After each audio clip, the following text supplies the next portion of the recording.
ಬೆಳ್ಳಂಬೆಳಗ್ಗೆ ಬೆಂಗಳೂರು ನಗರಾಭಿವೃದ್ಧಿ ಸಚಿವರಿಗೆ ಕಸದ ಬಿಸಿ ತಟ್ಟಿದೆ. ಸಿಟಿ ರೌಂಡ್ಸ್ಗೆ ಹೋಗಿದ್ದಾರೆ ಪರಮೇಶ್ವರ್ಗೆ. ಈ ಸಂದರ್ಭದಲ್ಲಿ ಕಸದ ಬಗ್ಗೆ ಸಾಕಷ್ಟು ದೂರು ಬಂದಿದೆ.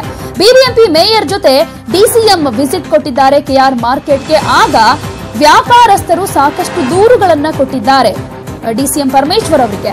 ವ್ಯಾಪಾರಿಗಳ ಸಮಸ್ಯೆಗಳನ್ನ ಪರಮೇಶ್ವರ್ ಅವರು ಆಲಿಸಿದ್ದಾರೆ. ಏನಾಗ್ತಾ ಇದೆ, ನಿಮ್ಮ ಸಮಸ್ಯೆ ಏನು ಅಂತ. ಕಸದಿಂದ ವ್ಯಾಪಾರಕ್ಕೆ ತೊಂದರೆ ಆಗ್ತಾ ಇದೆ ಅಂತ ವ್ಯಾಪಾರಸ್ಥರು ದೂರು ಕೊಟ್ಟಿದ್ದಾರೆ. ಹಾಗೆ ಮಾರ್ಕೆಟ್ನಲ್ಲಿ ಕಳ್ಳರ ಕಾಟ ಕೂಡ ಇದೆ ಅಂತ ಅಳಲು ತೋಡ್ಕೊಂಡಿದ್ದಾರೆ. ಬಿಬಿಎಂಪಿ ಅಧಿಕಾರಿಗಳಿಗೆ ಡಿಸಿಎಂ ಸ್ಥಳದಲ್ಲೇ ಫುಲ್ ಕ್ಲಾಸ್ ತೆಗೆದುಕೊಂಡಿದ್ದಾರೆ. ಎಲ್ಲಾ ಕಡೆ ಕ್ಲೀನ್ ಮಾಡಿಸುವಂತೆ ಅಧಿಕಾರಿಗಳಿಗೆ ಸೂಚನೆ ಕೂಡ ಕೊಟ್ಟಿದ್ದಾರೆ. ಇನ್ನು ಬಿಬಿಎಂಪಿ ಉಪ ಆಯುಕ್ತೆ ಮುನಿಯಮ್ಮರನ್ನ ಸಸ್ಪೆಂಡ್ ಮಾಡಿದ್ದಾರೆ. ಸರಿಯಾದ ನಿರ್ವಹಣೆ ಮಾಡಿಲ್ಲ ಅಂತ ಬಿಬಿಎಂಪಿ ಅಧಿಕಾರಿಗಳಿಗೂ ಕೂಡ ಫುಲ್ ಕ್ಲಾಸ್ ತಗೊಂಡು ಗರಂ ಕೂಡ ಆಗಿದ್ದಾರೆ. ಪರಿಶೀಲನೆ ಮಾಡಿದ್ದಾರೆ. ವ್ಯಾಪಾರಸ್ಥರ ಸಮಸ್ಯೆಗಳನ್ನ ಕೇಳಿದ್ದಾರೆ. ಆದಷ್ಟು ಬೇಗ ಕ್ಲೀನ್ ಮಾಡಿಸಿ ಅಂತ ಕೂಡ ಹೇಳಿದ್ದಾರೆ.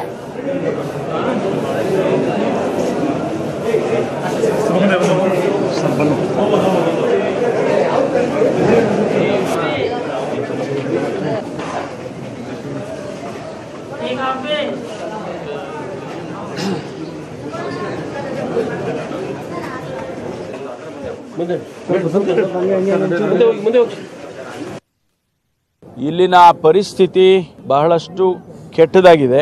ಏನು ಹೊಸದಾಗಿ ಕಟ್ಟಿರ್ತಕ್ಕಂಥ ಮಾರುಕಟ್ಟೆಯಲ್ಲೂ ಕೂಡ ಸರಿಯಾದ ರೀತಿಯಲ್ಲಿ ಸಮರ್ಪಕವಾದಂತಹ ವ್ಯವಸ್ಥೆ ಆಗಲಿಲ್ಲ. ಸರ್ಕಾರಕ್ಕೆ ಯಾವುದು, ಬಿಬಿಎಂಪಿಗೆ ಯಾವುದು ರೆಂಟ್ ಕಟ್ಟೋದಿಲ್ಲ, ಆ ಥರ ಪರಿಸ್ಥಿತಿ ಆಗಿದೆ. ಭಾಳ ಒಂದು ರೀತಿಯಲ್ಲಿ ಒಂದು ಕಯೋಟಿಕ್ ಅಟ್ಮಾಸ್ಫಿಯರ್ ಇಲ್ಲಿ ಇದೆ.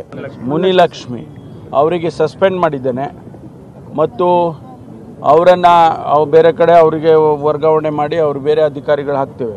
ಒಟ್ಟಾರೆ ಈ ವ್ಯವಸ್ಥೆ ಬದಲಾಗಬೇಕು. ಯಾಕೆಂದರೆ ಬೀದಿನಲ್ಲಿ ಈಗ ತಾನೇ ತಾವು ಕೂಡ ನೋಡಿದ್ರಿ, ಅಲ್ಲಿ ಮಟನ್ ಮಾರುಕಟ್ಟೆಯಲ್ಲಿ ಯಾವ ರೀತಿ ಮೀನುಗಳು ಮಾರ್ತಾ ಇದ್ದಾರೆ, ಮಾಂಸ ಮಾರ್ತಿದ್ದಾರೆ. ಅದನ್ನು ತಗೊಂಡೋಗಿ ಜನ ತಿನ್ನೋದಾದರೆ ನಾವು ನಮ್ಮ ಆರೋಗ್ಯ ಏನಾಗ್ತದೆ, ನಮ್ಮ ಪರಿಸ್ಥಿತಿ ಏನಾಗುತ್ತೆ ಅನ್ನೋದನ್ನು ತಾವು ಯೋಚನೆ ಮಾಡಬೇಕು. ಅದಕ್ಕಾಗಿ ಇದೆಲ್ಲವನ್ನು ನೋಡಿ ಇದಕ್ಕೊಂದು ಕಾಯಕಲ್ಪವನ್ನು ಮಾಡಬೇಕು.